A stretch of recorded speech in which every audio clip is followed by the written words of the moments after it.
What did you think of that intro music? I'm upset. Well, I'm asking this for a specific reason, but did you love it, hate it, indifferent?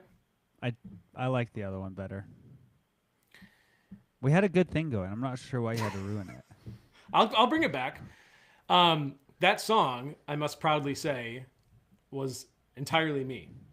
That was me on guitar. That was a drum machine that I used. I made that whole thing. Well, now I feel like a jerk. I was hoping you weren't going to be too brutal, It but I wasn't was. bad music. I was just really excited for the Stranger Things style music today because I have it. I do still have Stranger Things, but I also thought, well, Stranger Things, it's already started. So, like, do we really want to hype this up? Continue to? We next can. time you should just send me a song and be like, "Hey, I recorded this of myself. What do you think?" Instead of just blindsiding me. But sometimes I want to see what happens organically. If I But just it ask wasn't you on the bad spot. music. I was just expecting I know. I know. Stranger Danger. I figured you'd be looking for Stranger Things, and maybe I could. It might blindside you a little bit, but so did you? I guess the question that begs the question: did you see? Have you seen all the episodes, or at least the four of them? Yes. Your thoughts, without giving away spoilers, of course. Awesome. Yeah. I kind of predicted that to happen. Did you? Yeah. There were some things culminating to kind of suggest that would happen, so I'm kind of with you, but I don't know what it means for the rest of it. Pretty much anybody who didn't see that coming has never Yeah. read a fantasy book in their life, and it shows. Yeah, it's wild. I'm looking forward to the rest of them. All right, so without further ado, we have another. I'm rhyming. Another good show for you. This one's going to be about wearable tech. What do I mean by Is wearable this the tech? kind you wear on your neck? Maybe I'll. Uh, I was gonna rhyme something. I'm trying to rhyme something with maybe deck. I don't know. Whatever. this podcast It's so not gonna far work. is a wreck. Just that. Yes, exactly.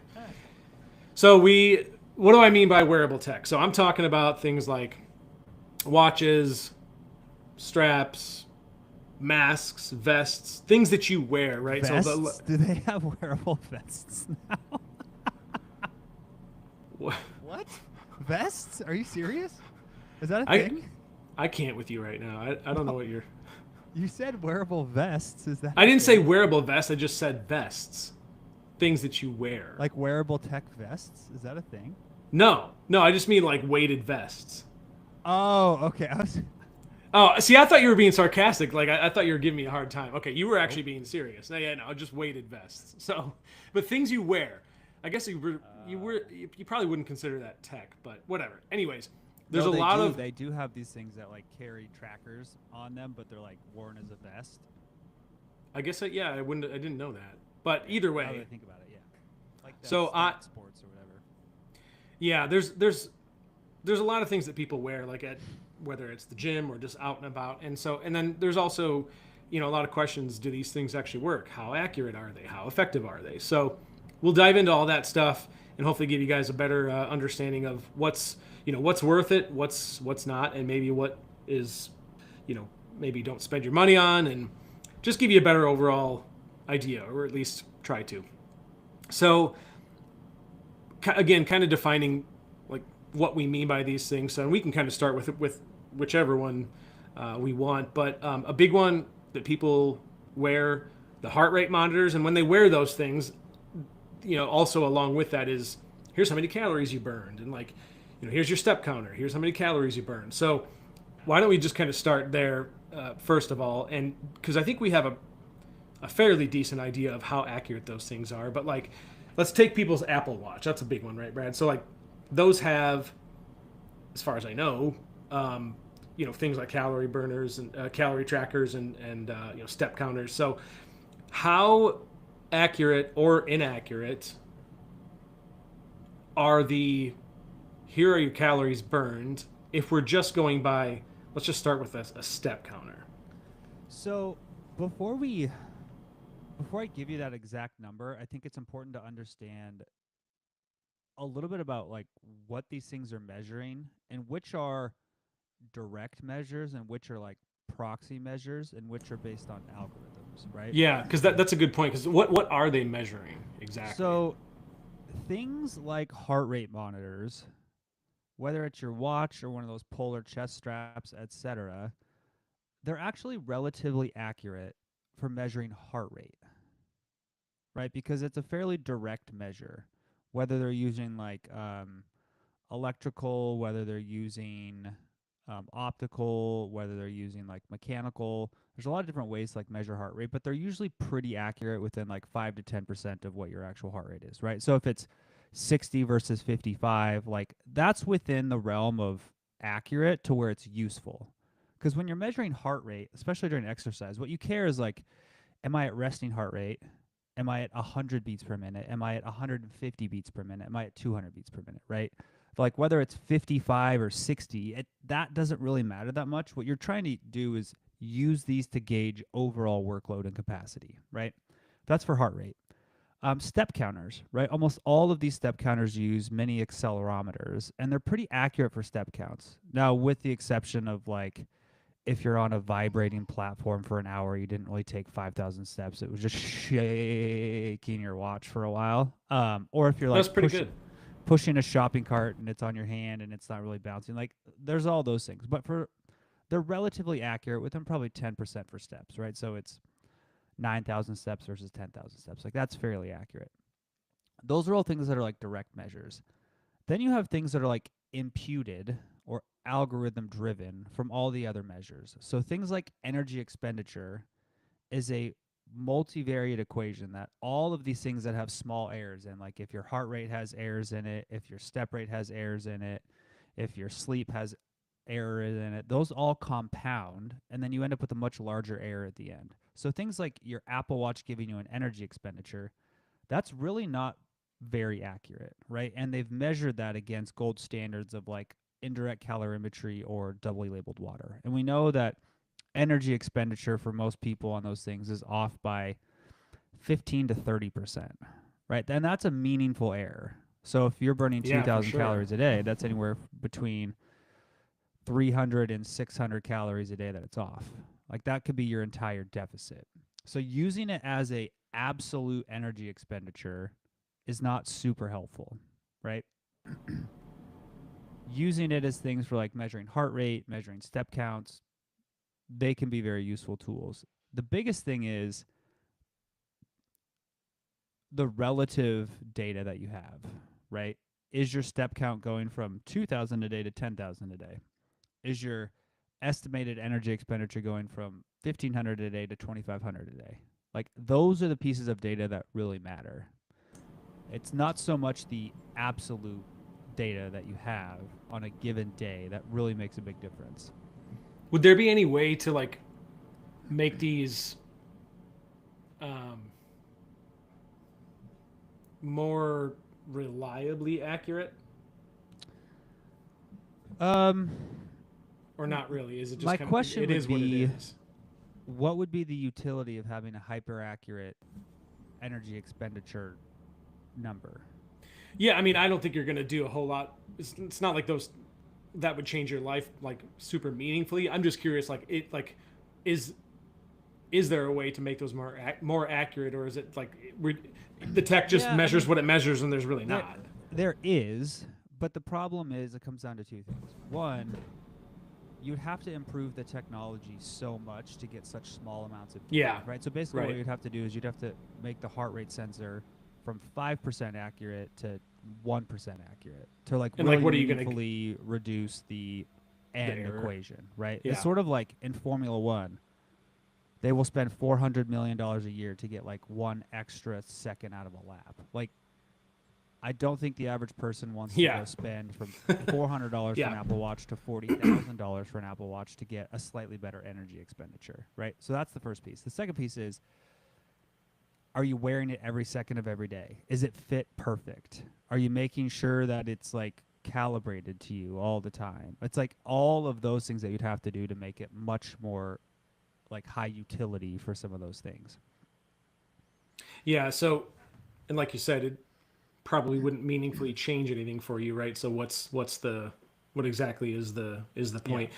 So these heart rate monitors that we wear on our wrist, for example, though, like talking about how they actually work from a technical standpoint, those things, it's my understanding is that those just interpret obviously you're just your pulse pattern, and it calculates your heart rate from that. And then by a bunch of math, it just kind of spits out. And now you can, obviously you put other stats in, like your height and your weight and your age and your gender and all that. And it takes that into consideration. But I think what you're saying is there's still quite a margin of, there's a lot of room for error there.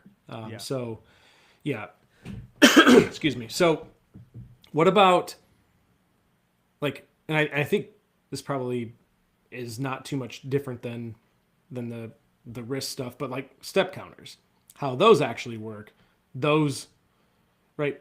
They obviously cannot literally detect foot contact, right? So is there, if we're talking about these calorie calculators, is there, like, which one is the most accurate? If somebody's just concerned about, I just want something like this, I'm okay at knowing it's not going to be 100% accurate, but what's going to give me the most accurate, like, estimation? Which one would that be? I mean, think about the tech that specializes, right? Like, if you have a wearable that measures just steps, it's probably going to be better than a wearable that measures everything. If you have a wearable that measures just heart rate, it's probably going to be more accurate than something that measures everything. Now, that's not always true, right? There's some probably pedometer manufacturers that just build really crappy pedometers, right? That you buy for $8 off of Temu or whatever. But that's generally how that's going to work. Now, obviously, like, research grade ones are going to be different than commercial ones. Like, it's all over the map. But I think the real question is understanding what are they good for in general and what are they bad for. And the reality is, I mean, you can look at all the watches, straps, rings, all of them. And yes, some are higher quality, some are more accurate. There's probably pros and cons to each of them. But the variability amongst them is not so much that one of them is vastly more useful than anything else. It really is, what are you using it for? And then what behavior are you changing based on that? That's the biggest thing. Because I think a lot of times people will have these things and they give them interesting information, but does it change outcome and does it change your behavior? Like, does it do anything, right? Do you do I anything with haven't it? worn a wearable. Like, I've probably worn one for like a week or two because people will send me them to test and like give feedback. But I haven't worn one personally for probably a decade. Right? Because for me, I'm more of like, hey, what behavior is it going to change? Right?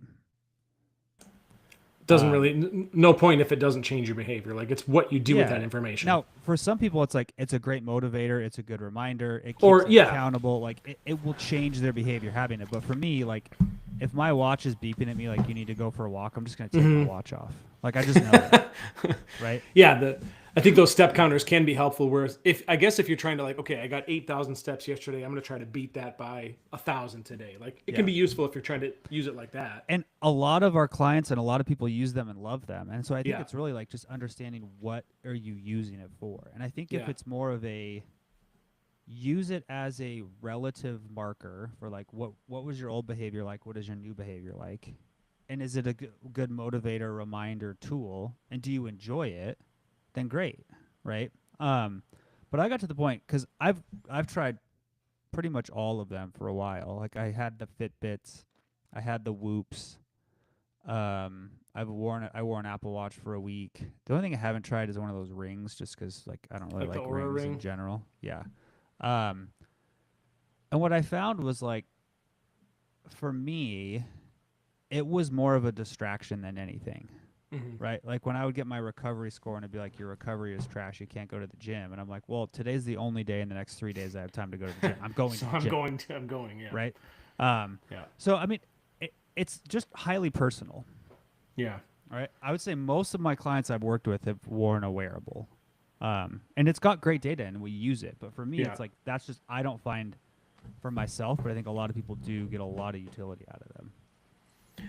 I have So I mean, there's a lot of wearable tech, and I guess again, tech probably isn't the right word for the next thing that I wanted to ask you, but it is something you see people in the gym have, and those are the weighted vests. So Mm-hmm. can we dive into that and just talk about? Oh God. I mean, and it's not even like I guess it's not even necessarily just the people that are at the gym. I mean, you see people outside walking with a weighted vest, but do we think that meaningfully increases your, because all you're really doing is you're just increasing your mass, which requires a little bit more energy expenditure to move it from one space to another and to do things. But like, is it meaningfully going to increase your calorie expenditure or make you stronger or whatever it is you think it's doing? I mean, you know, I guess what are your thoughts on the vest? Are they worth it? Yeah, Is let it me really pull up. just I'm trying to find this thing I posted about this for a while ago. Okay, so I don't know why, but this is such a great microcosm of the fitness industry in general and why I've just built my career out of creating my own little corner and just living in my own corner and just not really worrying about anybody else. Is there's just been this thing of like you're an idiot if you wear it or they're the greatest thing ever invented, right? And the reality is they're not going to solve all your problems, but they're also not nothing. And here's I'm going to tell you like how I would summarize it based on this Instagram post I had a while ago. And then I'll kind of give you a little more context. So, here's this post. The weighted vest craze summed up. Walking is better than sitting. Walking with a weighted vest is a little better than walking. Walking uphill without a vest is better than walking flat with or without a vest. Walking uphill with a vest is best for burning calories. So, when we talk about like something like a weighted vest, there's just a lot of things to unpack. One is if you are trying to live better longer, you need to do a few things. One, you need to maintain your bone density. Two, you need to maintain your muscle mass. Three, you need to maintain your cardiovascular capacity. Okay. So those things mean you need to engage in meaningful resistance training. Um, you need to get cardiovascular exercise. You need to maintain a healthy body weight. And you probably need to walk quite a bit. Where does a weighted vest fit into those things? Well, if you're already squatting, deadlifting, sprinting, pressing, doing a lot of those things, adding a weighted vest to your 30-minute walk around the neighborhood is probably not going to be doing a lot for your bone density or building muscle tissue, right? Like it's not enough stimulus relative to everything else you're doing. But it's not going to hurt. Right? It's not like it's going to have a negative impact. If you're somebody who otherwise doesn't engage in a lot of resistance training, like let's say you lift maybe once a week, it's pretty light. Maybe you have some joint issues that keeps you from doing it. And your favorite form of exercise is being outside and you're hiking and you're going up and down hills a lot. Wearing a weighted vest is probably a really good idea for you because it's a way to get extra resistance that you wouldn't get because you don't go to the gym as much. And so I think it's all really context dependent. Adding a weighted vest is not going to substantially change the outcome of your weight loss, right? Especially if it's like a 5 to 10 pound weight vest. But in the right context, it can meaningfully alter the trajectory of your body over time. So it's really, in my opinion, it's very context dependent. Now, there are some situations in which I think some people would substantially benefit from weighted vests. Couple examples. One of the more interesting things that I've seen is individuals who are losing body weight or body fat, especially for like physique sports, like bodybuilding, physique competitions, even like weight cutting sports like that have weight classes like Yeah. Olympic weightlifting, Wrestling. jiu-jitsu, MMA, etc. One of the things that's really interesting, and this is almost all case study / anecdotal, is let's say you weigh 185 pounds and you're trying to cut down to 165 or whatever. If you wear a weight vest during that process and you offset the weight that you're losing with the weight vest, like if you wear it all day, every day, what it helps you do is it helps you maintain a higher calorie intake while still losing weight and helps you maintain some more muscle mass when you're losing it. Now, that's entirely case study, anecdotal, one-offs, because there hasn't been a lot of research in it. But there's a few people that have done that, and it's been really successful. And I think it just has to do with the same thing that we see in the weight loss literature, where if you are somebody who weighs, let's say you lose 100 pounds, right? One of the things we know is when you lose that much weight, you see a decrease in bone mineral density. Yeah, of course. Because you have less weight to carry, so your bones are holding less, which means they don't need they don't need to be as dense. Yeah. Yeah. And so some of it is, okay, now obviously you're not going to offset your weight loss the whole time, but like some of it is like, okay, maybe in the last 30, 40, 50 pounds of weight loss, if you wear a weighted vest while you're walking, maybe you'll keep a little bit more. I don't know. There's a lot of like unknowns here. Yeah. But they're not completely useless, but they're also not like going to solve everybody's problem. I think it's highly context dependent. So maybe the same thing for those ankle weights that I see you wearing all the time. Every time I see you in person. Ankle weights are awesome because they turn you into a ninja. That's what I believe as a child. The weighted vest that you have is the one right now, right? Correct, with the strap and it holds the kid in the front. Isn't that your weighted vest? Yes. Or has he graduated from that? No, my weighted vest is the burden of work on my shoulders.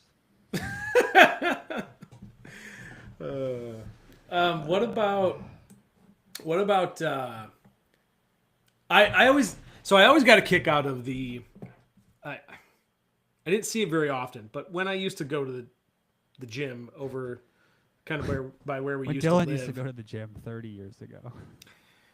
Well, it does sound kind of weird when I say that. I have a gym in my basement now, so I still go to the gym, just my own gym. So for those wondering. But I used to see people with those elevation masks. You ever seen someone wearing those things? So I know that those, like, you kind of see them and like, also this was around the time when The Dark Knight Rises came out. So everyone was like, you're just trying to be like Bane. Do you remember that? Do you remember Bane from that movie? I don't know if you ever saw it, but you merely adopted the dog. Yes. So everyone was like, oh, this is cool because you look like Bane. But I remember looking into them and I was like, that can't possibly do what it claims to do, right? Well, it turns out the altitude masks, they don't actually simulate altitude. They restrict the flow of air, but not the composition of air, right? So like realistically, what's the elevation of Spokane, just out of curiosity? I want to say like 2,800 feet. Let me see. Oh, so it's not as high as I thought. Okay, well, still. Okay, I lied. 1,800 feet. Well, so even at that altitude, the air composition is different than at sea level, right? So, yeah, like those, I don't know. I would butcher this whole thing if I continue to talk about how they work. But essentially, is there any point in restricting the airflow when trying to simulate altitude? Because as far as I know, there is no way to simulate a lower oxygen environment. So I don't really know if those masks are necessarily effective. I mean, it doesn't, at sea level or in a gym, the air is always a certain percentage of oxygen, right? The mask doesn't change that percentage. So like, are they actually effective at all? Do they do anything? Okay. I'm going to put this flag out there. I may 100% butcher this. So if I'm wrong, everybody can yell at me in the comments because it's been so long since I've like studied this stuff. And I've got a friend of mine I got to have on the show sometime because he's like one of the just most outrageously smart in the weirdest areas person you've ever met. Like he just knows the weirdest things about the weirdest things. I like he also is basically like Goku from Dragon Ball Z. So, okay. But so masks. Well, first let's talk about altitude. So as you go up in altitude, you don't have less oxygen. What you have is you have like the percentage of oxygen doesn't change, right? It's not like at sea level it's what 21% of our atmosphere is oxygen. When you go up to 10,000 feet, it's still 21% of the atmosphere is oxygen. It's just Pressure change. they are there's less molecules of oxygen Sure, in a yep. given volume of air. So every breath has less oxygen, which means you get less O2 transported into your lungs. So like each breath is less effective. When you wear a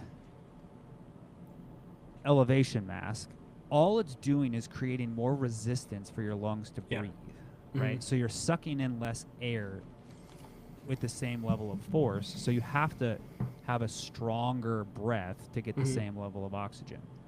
So what you're actually doing is you are potentially strengthening your diaphragm muscles to that makes sense and create more negative pressure. Sure. What's really interesting is when you breathe in, you're not actually sucking any air in. You're creating low pressure and the air is rushing in, right? Difference between internal and external, yes. So what these elevation masks do is basically, if you wear them correctly and you do the right protocols, they can improve your diaphragm's ability to contract. Now,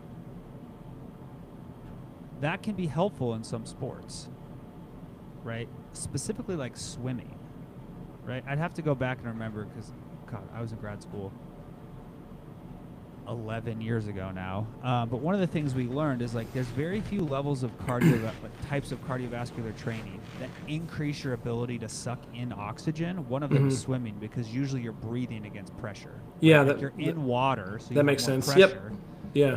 And so you're trying to suck in more oxygen. So it's possible that they could do that. I haven't read the literature on this in a long time. There was another device, and I can't remember what it was called, but it was another like mouth trainer, like oxygen sucking trainer. I don't know what it's called. I'm just making up a term for it now. But it basically did the same thing, and it could train you to breathe, take bigger, deeper breaths because of your like changing your diaphragm. Yeah, that's interesting. I don't. I'm actually curious on something now. I want to see. Yeah, because. So, yeah, a lot of this is basically what we pretty much what you just said.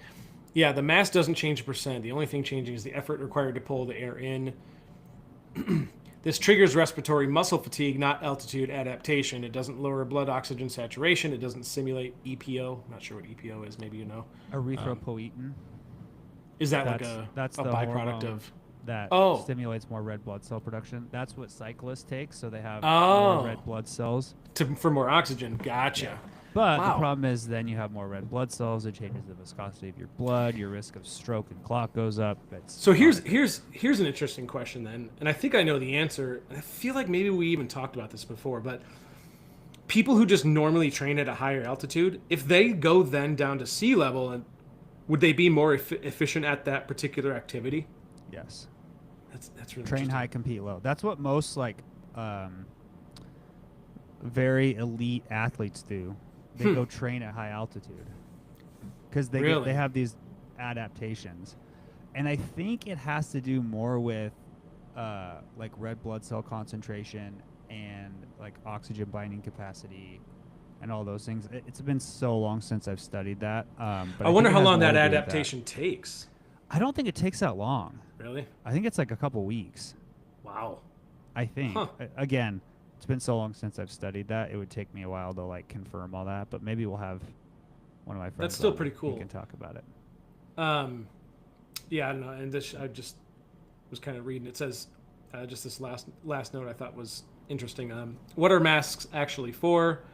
Even though they don't simulate altitude, they are not completely useless. They can improve respiratory muscle endurance, which is what you talked about.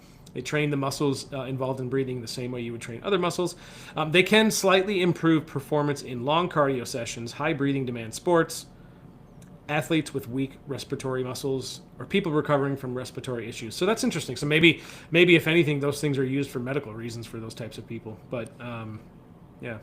Speaking of like really weird adaptations, so this was a study that was published probably 7-8 years ago in one of the major magazines or science journals. I think it was Cell, but they did a study of these indigenous people in, I think it was like Southeast Asia, and they were all like a like sea nomad population where they basically like lived on these small islands and they like spearfished all day, so they spent all their time in the water, like sort of like a Avatar, like Aquaman. what was the Avatar water movie? I can't even remember what the title of it was, but it was basically like those people. But what they found, what was really interesting, is these people had, over the course of a couple hundred, maybe 1,000 years, maybe even shorter, I'd have to go read it again, but they have already evolved to have, like, maybe not evolve is the right word, but they have an adaptation to where they have a genetic variant that results in them having larger spleens. And your spleen is basically a reservoir of extra red blood cells. Okay. So that when they are diving, they can like basically dump out more red blood cells so they can carry more oxygen. That's because really they spend so much time underwater. Yeah, it was a really cool paper.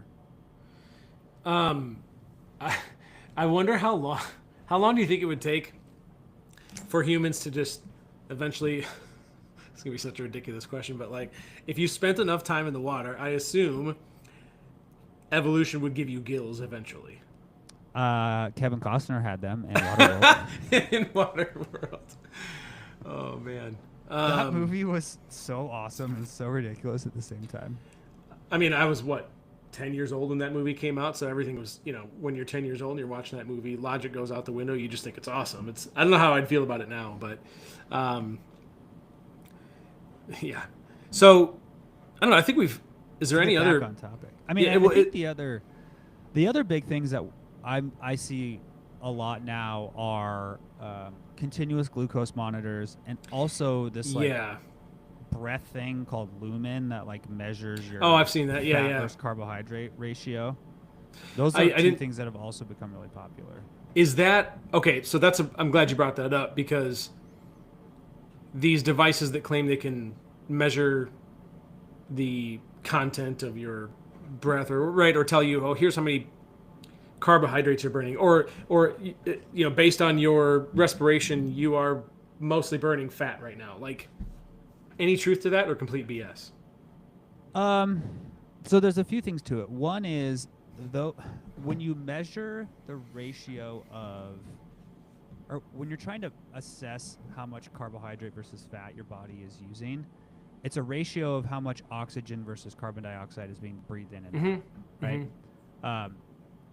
I may butcher this again because it's been so long, but the Lumen only measures how much you're breathing out. I don't think it accounts for the other side of the equation. So it's not as accurate as like normal indirect calorimetry. That's the first limitation. The second limitation is that data in isolation is almost entirely useless. For a couple reasons. One, the distribution of what the average person's like carbohydrate to fat mixture at baseline is, it's a distribution. I think I've got this in, if I can find it. I think it's in here somewhere. I'll see if I can find it as I'm talking. But so it's a distribution. So like you and I at baseline probably have slightly different carbohydrate to fat oxidation ratios.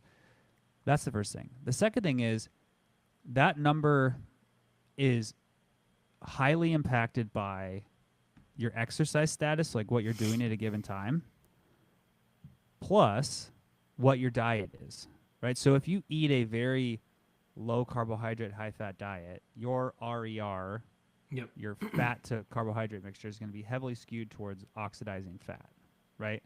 If you eat a very low fat, high carbohydrate diet, it's going to be skewed as well. So what is the actual utility of this thing?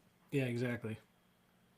I mean, well, I guess the third piece before I get to that is whether you have a high or low fat, carbohydrate, whatever, has almost no predictive capacity on your ability to lose body weight, right? So from just like use it to be like, should I optimize my diet? It doesn't matter, right? Yeah. We actually know this. We've done studies where we have looked at people who are genetically wired to be better at oxidizing fat versus Mm-hmm. carbs. We've given them diets to match or like be opposite, and it doesn't affect weight loss. So there's almost no utility in it from that perspective. So where would potential utility for this be? Well, one of the things we know about like human metabolism is one of the best markers of how metabolically healthy you are is how metabolically flexible you are. Define metabolically So your ability flexible. to switch between carbohydrate and fat oxidation, right? This is one of the main issues amongst people who have type 2 diabetes.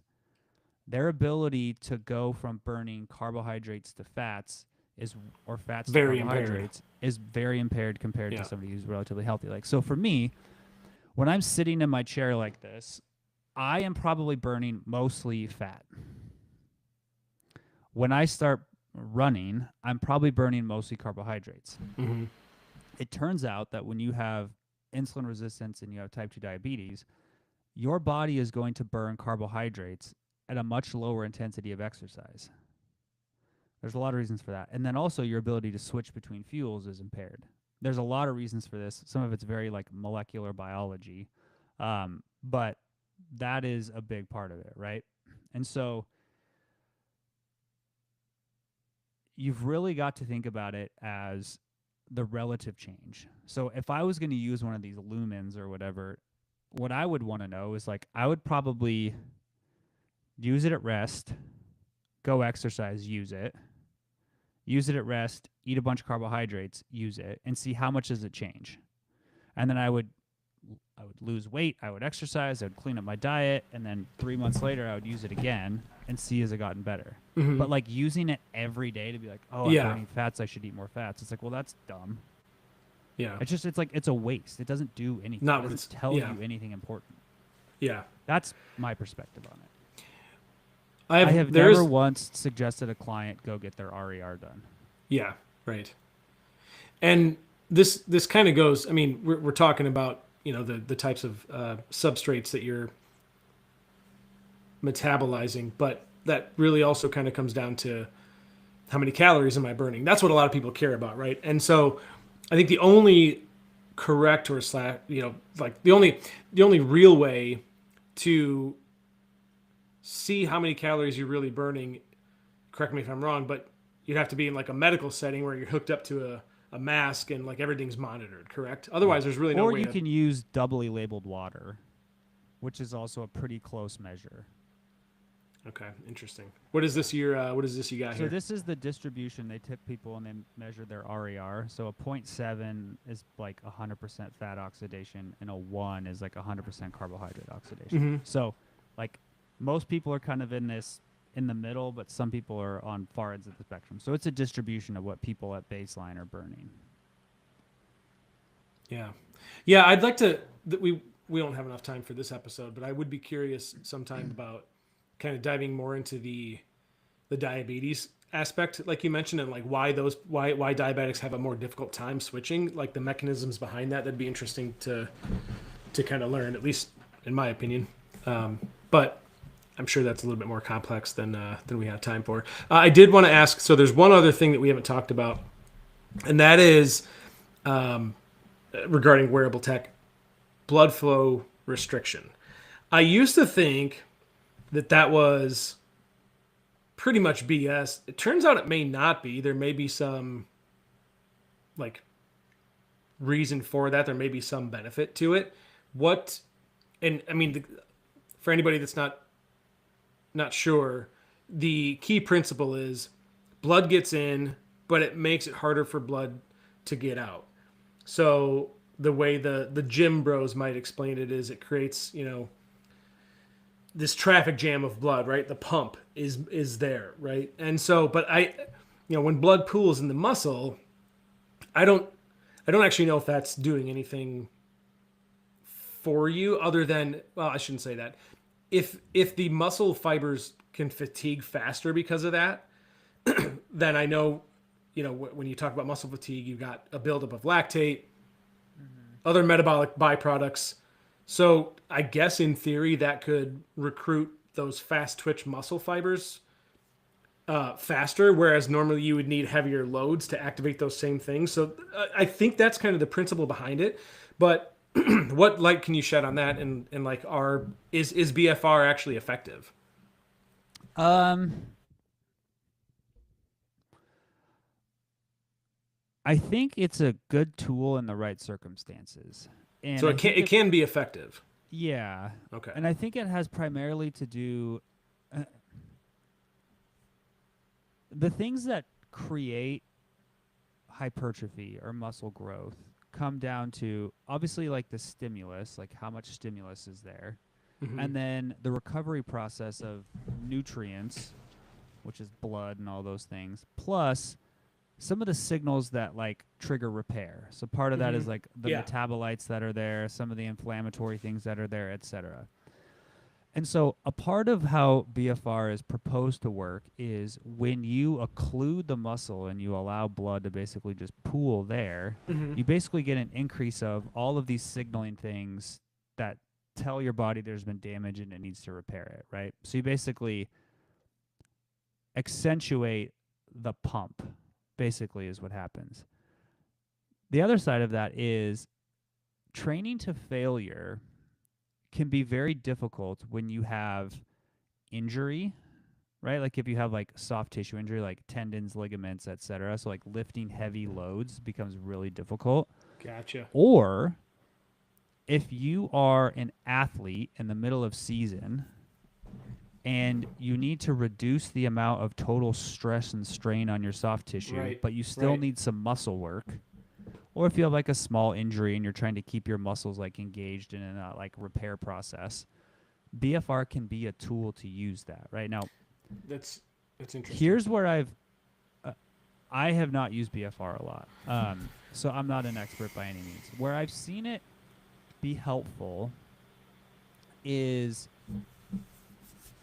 so we have used it, and by we, not me, but like strength and conditioning coaches in basketball. I've seen use it during like rehab periods or during season Hmm. when guys are like, "Hey, I really need to make sure my hamstrings stay like healthy, strong." We do some like hamstring workouts, but or some quad workouts, and my like hamstring tendons or my patellar tendons are really like sore. So what they will do is they will use BFR to have a lighter load and get fewer reps, but get the same like sort of metabolic Sure. stress on the muscle tissue. You're Um, essentially simulating what would otherwise be a much higher load, but you can't take yes. that. Gotcha. Now, that's probably you can use it here and there, but it's not going to replace your like heavy training to try to The build actual, muscle. right, Yeah. right. At Oh, least that's okay. where I've seen it be fairly effective. The other side of it is like injury, right? If like you have an injury Yeah, and you're trying to right. keep muscle tissue active, Yep. it'll lower stress and strain. Yeah, I did a quick search and it said basically your brain thinks you're training hard because the muscles become oxygen deprived. The central nervous system interprets the effort as much harder than it actually is, and so this stimulates growth hormone release, cellular swelling, mTOR activation, and satellite cell activation for muscle repair and growth. So yeah, it's really yeah, that's interesting. Yeah, and I again, it was one of those things I remember seeing when I first saw it. I was like, what are they doing? And like, why are they doing that? It just kind of seemed like BS to me. It turns out it's actually not entirely BS. So that was kind of the last one I wanted to ask you about. Is there anything you think we've missed? I mean, we covered the calorie burners, the watches, the steps, the weighted We should probably vests. talk about the continuous glucose monitors a little bit. Yeah, absolutely. So this is interesting in the fact that CGMs were originally created to help one from a research purpose understand glucose excursions based on specific foods or like nocturnal hypoglycemia. Like it was basically a way to more conveniently continuously sample glucose to look at how different things impact it. Now they made their way into commercial settings when the technology improved, it got cheaper, etc. And so now they're being used by people all over the place to like optimize their diet. Now, here's what I think people should know about them. One, I am not aware of any research that suggests that using these to completely reduce slash minimize glucose excursions after eating improves health outcomes. I've never seen any data to suggest that, right? So if people are using these things to like prevent any of the food you eat from raising your blood glucose to live longer, reduce your risk of whatever, there's no data to suggest that does anything. Mostly because that's just how your body's supposed to work, right? Like you need glucose Yeah, in your exactly. diet. Right. People may argue that point, but they're wrong. For like optimal health, you need to consume some glucose in your diet, and then your body is gonna like absorb it, break it down, put it into your blood, then it's gonna put it where it needs to go. So you're gonna have glucose excursions. So if you're just using it for that, I think you're wasting your time, your money, and you're spending way too much time focused on stuff that doesn't really do anything. Now, here's where I think they have some utility. Obviously, in like people with type 1 diabetes, it's a way easier way to like monitor your blood glucose without having to prick your finger. If you have type 2 diabetes, same thing. But here's where I think for the average, otherwise healthy person, it can be informative. One of the things we've learned over the last decade is the old idea of like the glycemic index, where a food causes a glucose excursion, is much more individualized than we thought. Right? It's like you and I could consume the same carbohydrate-rich food. Your blood glucose may go up a lot, mine may go up 0. And then we have a different food, and mine goes up a lot, and yours goes up 0. Probably has to do with microbiome, salivary amylase, like all sorts of things. And so this can be a tool to help you understand how your body reacts to certain foods, especially in the context of like exercise, right? Like if I am going to go train for 2 hours and I need to eat something while I'm training to like keep my glucose levels high and have energy for a sustained exercise session. Well, if I can learn what foods are optimal from like a GI perspective, like what I can tolerate and what actually gives me readily available glucose, that's a great tool, right? And then you don't have to prick your finger while you're exercising. You don't have to do a lot of things. So I think that's where it's really useful, right? Like if I had an athlete who was like a world-class athlete and they were a marathon runner, a triathlete, maybe they were a soccer player who was playing 90-minute matches and they were like struggling with energy in the second half, like we may wear one for a couple weeks and like test some different foods. But for the average person, I just don't think they have that much utility. So these are things that who's using these the most? Would it be diabetics? Well, I think the like biohacker group is the one who's using them the most. Obviously, that's not what it was designed for. Yes. I did, yeah, and I actually found this interesting too because I don't know, I just have a curious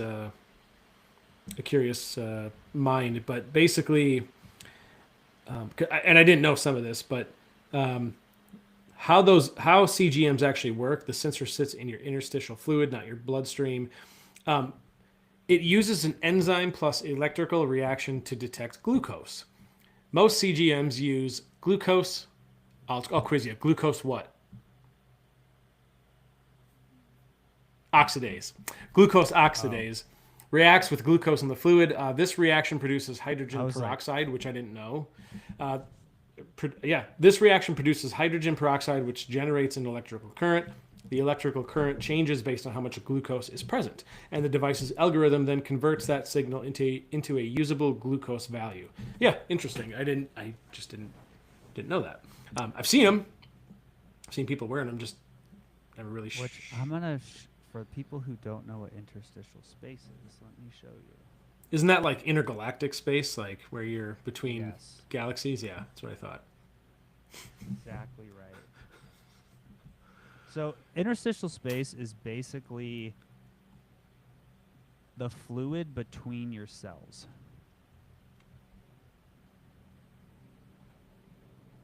Is there? How would you say that in non-scientific terms?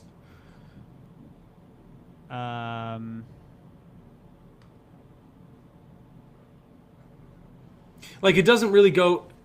See, I always thought of interstitial space as I don't even know how to explain it. It's like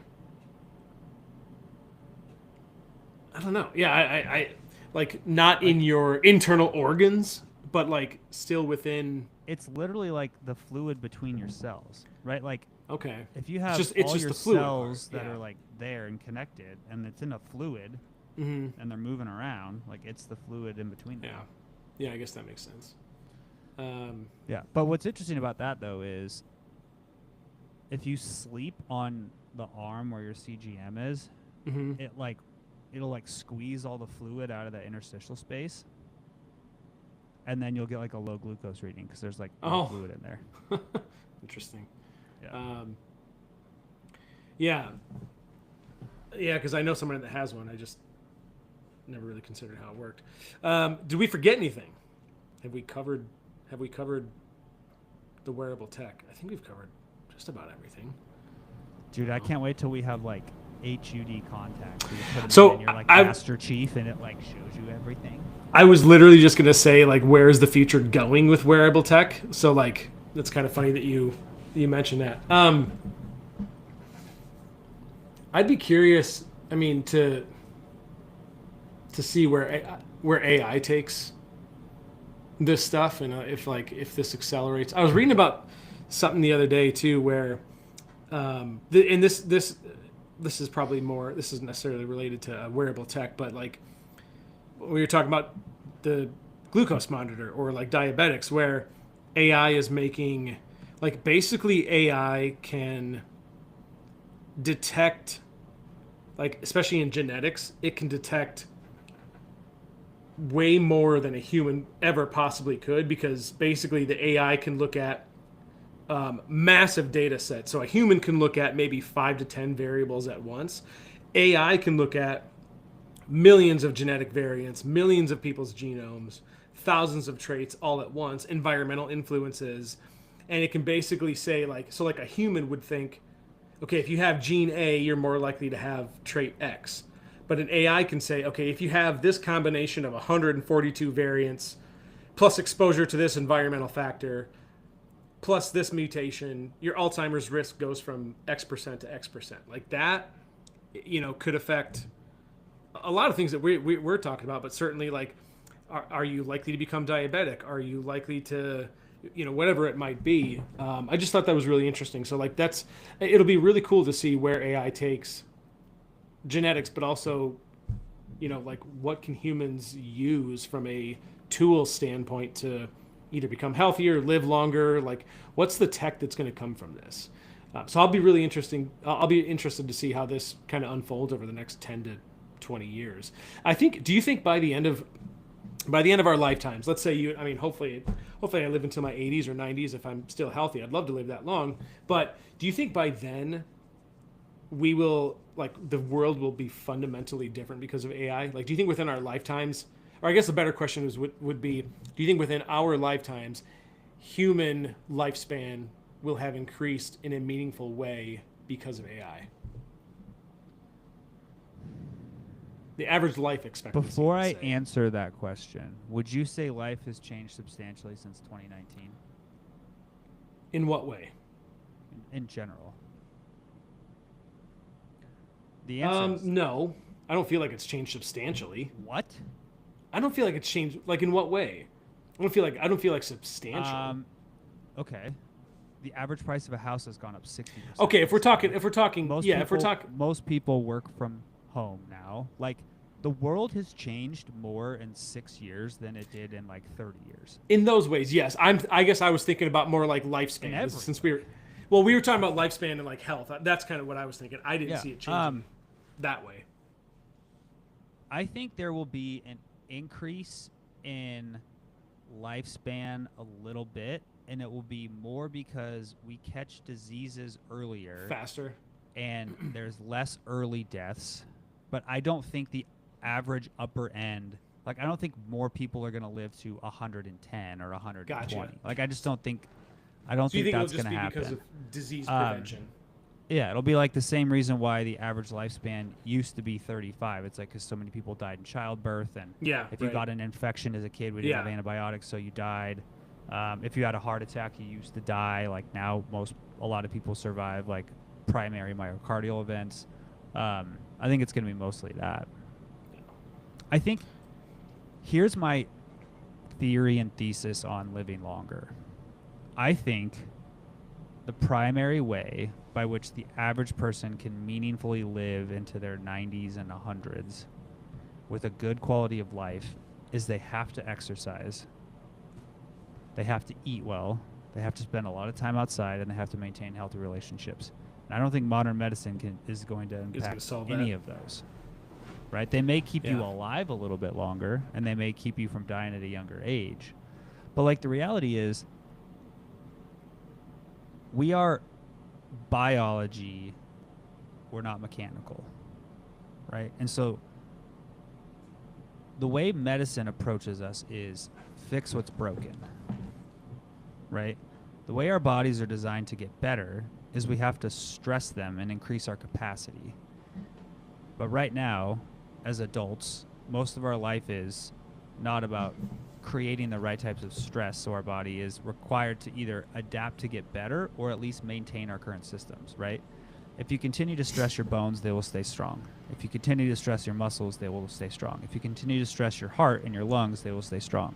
If you sit in a desk and you're chronically stressed out and you don't eat well and you don't exercise and you don't have good relationships, the biology fails, and now it's like I'm replacing the seals on the pistons, and I'm changing the brakes, and I'm replacing the battery because I let it get too cold. Like, ultimately, what we're talking about is, I think fundamentally, there's no way to really reduce entropy. It's just systems tend to become less organized and over time. Like, how do you prevent we have systems in our body that control and reduce entropy. But not forever, obviously you can't. Yes, but the problem is when you don't continue to tell those systems check up on those things, do their job, right. The entropy is going to win, right?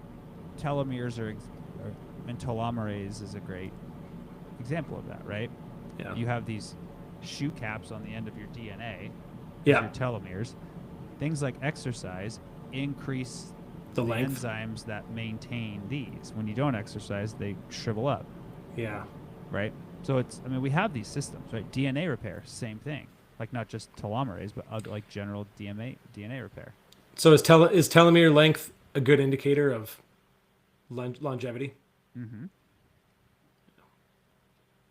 Interesting. We should do another episode on that sometime. Like, no. Do you know any Yes. genetics experts that you could bring on sometime? We're all genetic experts because we all have a lot of it. Yeah. Yes or no? I was like somebody in the group the other day and was like, do you have any coaches who specialize in glutes?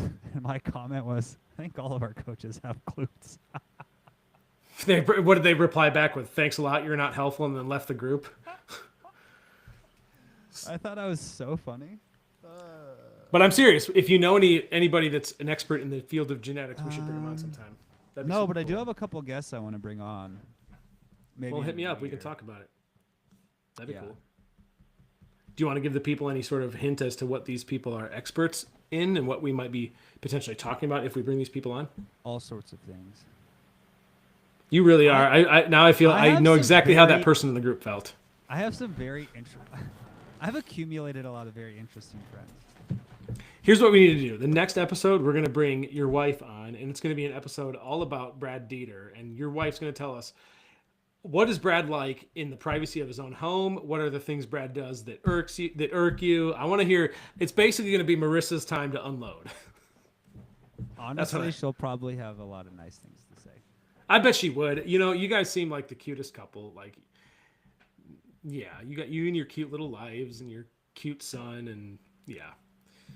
Well, all right. It takes a lot of hard work to maintain a relationship like that. It does. That's true.